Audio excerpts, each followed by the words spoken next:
ದೇವರ ಹತ್ರ ಎಲ್ಲ ಇದೆಯಂತೆ.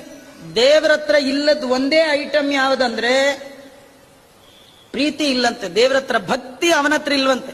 ಭಕ್ತಿ ನಮ್ಮ ಹತ್ರ ಎಲ್ಲ ಕೇಳ್ತಾನಂತೆ, ಭಕ್ತಿ ಇದ್ರೆ ಕೊಡಿ, ಭಕ್ತಿ ಇದ್ರೆ ಕೊಡಿ, ಭಕ್ತಿ ಇದ್ರೆ ಕೊಡಿ ಅಂತ.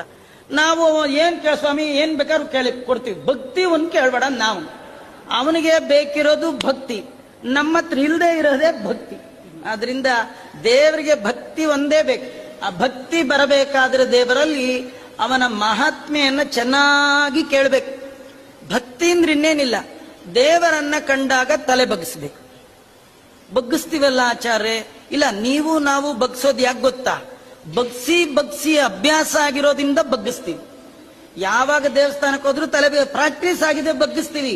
ಹೀಗೆ ಬಗ್ಗಬಾರದು, ಅದು ಭಾರದಿಂದ ಬಗ್ಬೇಕಲ್ಲ, ಭಾರ ಆಗಿ ಬಗ್ಬೇಕು. ಈಗ ನೋಡಿ, ಬಾಳೆ ಮರ ಎಲ್ಲ ಹಾಕಿದ ತಕ್ಷಣ ಬಗ್ಗಲ್ಲ.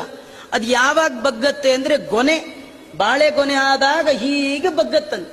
ಹಾಗೆ ನಿಮ್ ತಲೆಯಲ್ಲಿ ಭಗವಂತನ ತತ್ವಜ್ಞಾನವನ್ನ ತುಂಬಿಕೊಂಡು ಬಗ್ಗಿದಾಗ ಅದನ್ನ ಭಕ್ತಿ ಅಂತ ಕರೀತಾರೆಯೇ ವಿನಃ ಬೈ ಪ್ರಾಕ್ಟೀಸ್ ಡೈಲಿ ಮಾಡಿದ ಹಾಗೆ ಅದು ಪ್ರಯೋಜನ ಇಲ್ಲಂತ.